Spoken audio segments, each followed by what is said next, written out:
Perkenalkan, saya Francia Moroki dengan NIM 22051046. Saya dari kelas 4 AB2. Pada saat ini, saya akan mempresentasikan hasil dari penelitian yang sudah saya buat, yaitu penelitiannya mengenai pengaruh bullying terhadap pelajar pada sekolah menengah pertama. Masuk pada bagian yang pertama, yaitu bab 1 pendahuluan. Yang pertama, 1.1 latar belakang. Setiap individu akan melakukan interaksi dengan satu sama lain, terutama dalam keluarganya. Setiap anak mulai dari kecil hingga menuju remaja dan sampai dewasa. Setiap individu berhak mendapatkan kasih sayang, fasilitas, serta perlakuan yang mengajarkan nilai-nilai positif yang ada sebagai tanda makhluk sosial. Semakin bertumbuh dewasa, sosialisasi interaksi bertambah luas. Hal ini dapat menyebabkan sebagian remaja meninggalkan nilai moral yang telah diajarkan.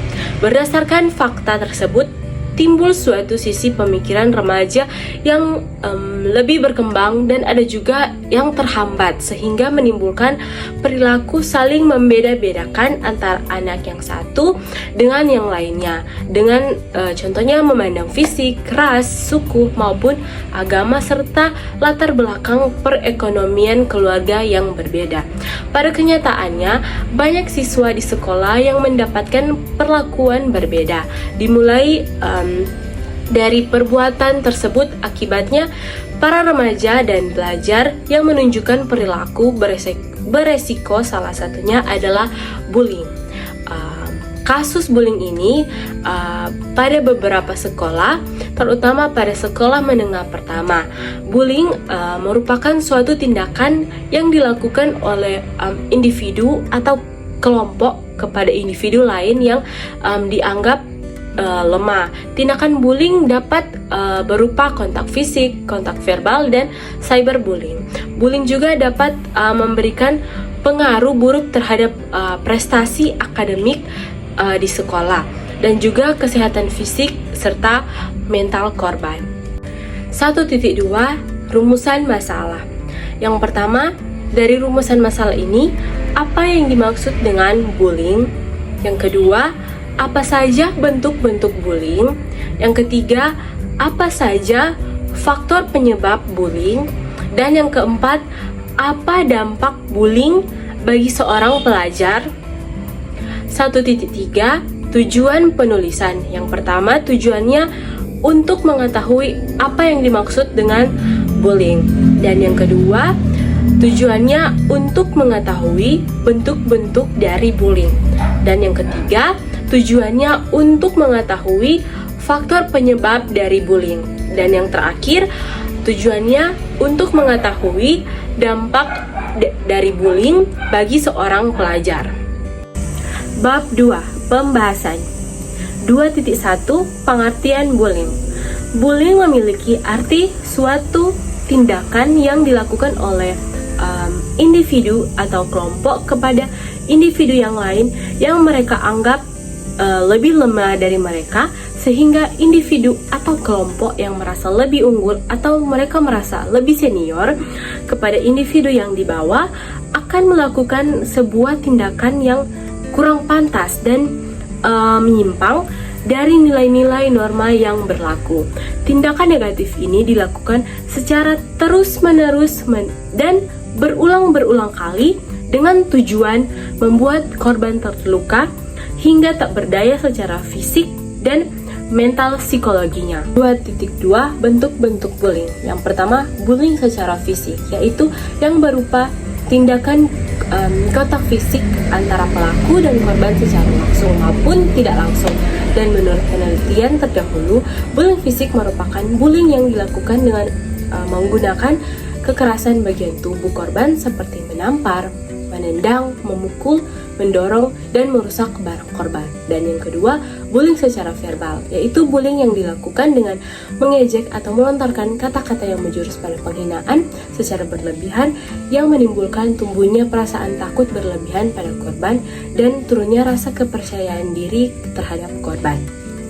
Contohnya dalam tindakan bullying secara verbal ini seperti julukan nama yang kurang pantas dan kritikan yang kejam dan sangat menonjol, serta memaki hingga pengancaman dari seseorang maupun kelompok pada seseorang yang lebih lemah. Dan yang ketiga, cyberbullying, yaitu bullying yang dilakukan melalui media sosial seperti memberikan komentar kasar atau kata-kata mengancam yang ditulis melalui jaring sosial. Cyberbullying ini juga merupakan bentuk ancaman yang dilakukan untuk melecehkan atau menyakiti korban dengan perangkat teknis. 2.3 Faktor penyebab bullying.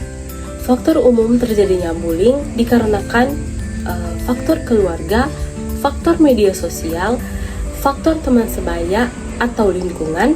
Faktor penyebab terjadinya bullying dikarenakan adanya perbedaan etnis dan juga perbedaan kondisi fisik hingga latar belakang perekonomian hingga keluarga. Tindakan bullying ini menimbulkan pengaruh negatif terhadap korban baik secara fisik maupun secara psikis. 2.4 Dampak bullying. Yang pertama, dampak bullying secara fisik. Dampak bullying ini terjadi karena adanya tindakan kekerasan oleh seorang individu atau sebuah kelompok yang kepada individu lain yang mereka merasa individu lain lebih lemah dari mereka. Hal ini terjadi karena penyerangan secara langsung sehingga korban mengalami keluhan fisik seperti timbulnya memar akibat pukulan atau serangan, nyeri kronis di bagian tertentu, hingga meninggalkan bekas luka yang dapat diingat oleh korban secara jelas, sehingga korban mengalami trauma atau dampak bullying secara psikis. Yang kedua, dampak bullying secara psikis. Dampak bullying ini dapat dilihat serta diamati dari pola perilaku korban, di mana korban mengalami penderitaan, emosi, hingga stres berlebih yang dapat mempengaruhi situasi dari korban. Pada pelajar, dampak bullying membawa pengaruh yang buruk dalam pendidikan dan menghambat proses pembelajaran korban. Dampak secara psikis ini membuat korban mengalami depresi, gangguan dalam berpikir, turunnya rasa percaya diri, hingga timbulnya keinginan untuk keluar dari sekolah. Dan tindakan bullying ini dapat membuat korban memiliki perasaan untuk balas dendam hingga korban tersebut bisa berpikir bunuh diri. Bab 3 Metode penelitian. 3.1 Metode kualitatif. Menurut Creswell dalam buku Research Design tahun 2019 mengungkapkan bahwa metode kualitatif terdiri atas 5 macam, yaitu phenomenological research, grounded theory, ethnography, case study, dan narrative research. Phenomenological research adalah salah satu jenis penelitian kualitatif yang dilakukan dengan pengumpulan data disertai observasi. Grounded theory adalah salah satu jenis penelitian kualitatif yang dilakukan oleh peneliti untuk menarik generalisasi tentang hal-hal yang diamati secara induktif. Teori abstrak tentang proses, tindakan atau interaksi berdasarkan pandangan partisipan penelitian.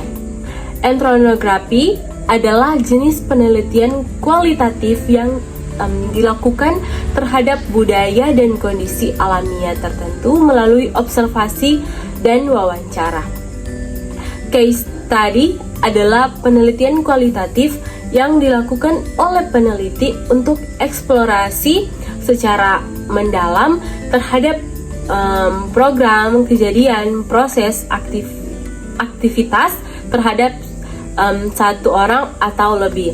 Sementara itu, narrative research adalah penelitian kualitatif yang dilakukan oleh peneliti untuk melakukan studi terhadap satu individu atau lebih untuk mendapatkan data tentang sejarah atau laporan naratif.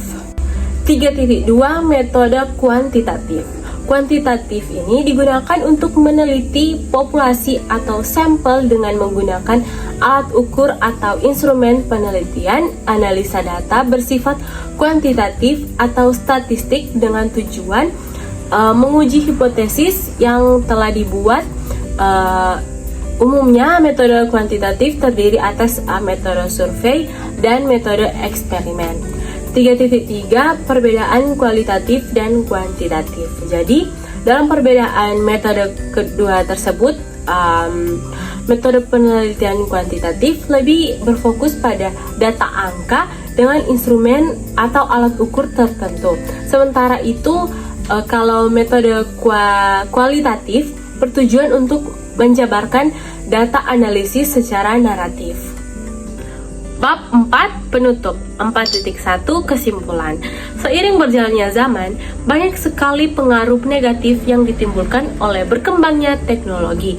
Salah satunya berkembangnya rasa lebih unggul dari orang lain, sehingga menyebabkan banyak orang bawah atau lemah yang merasa terintimidasi dengan sifat orang-orang yang semena-mena karena banyak terjadi pembulian di berbagai daerah.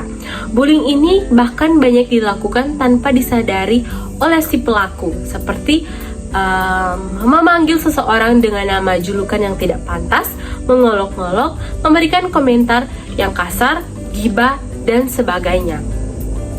Dampak dari perilaku bullying sangat meresahkan bagi masyarakat, terutama untuk korban bullying. Dampak bullying dari segi fisik adalah korban mendapatkan luka lebam, luka bakar, ataupun luka lainnya di tubuh korban. Dan juga ada yang menyebabkan kecacatan di tubuhnya korban. Adapun dampak bullying dari segi psikis, yaitu korban mengalami depresi, gangguan dalam berpikir yang jernih, turunnya rasa kepercayaan diri, hingga juga dia berpikir untuk balas dendam atau dapat menjadikan dirinya sebagai pelaku bullying di kemudian hari. 4.2 Solusi. Untuk solusi, untuk mengatasi permasalahan ini agar korban dari bullying berkurang, diperlukan beberapa solusi, yaitu dengan cara memberikan edukasi, sosialisasi, dan konseling tentang bahaya serta pengaruh bullying kepada anak, serta peran orang tua sangat penting dalam meminimalisir timbulnya perilaku negatif pada anak. Demikian presentasi dari saya mengenai pengaruh bullying terhadap pelajar pada sekolah menengah pertama. Sekian dan terima kasih.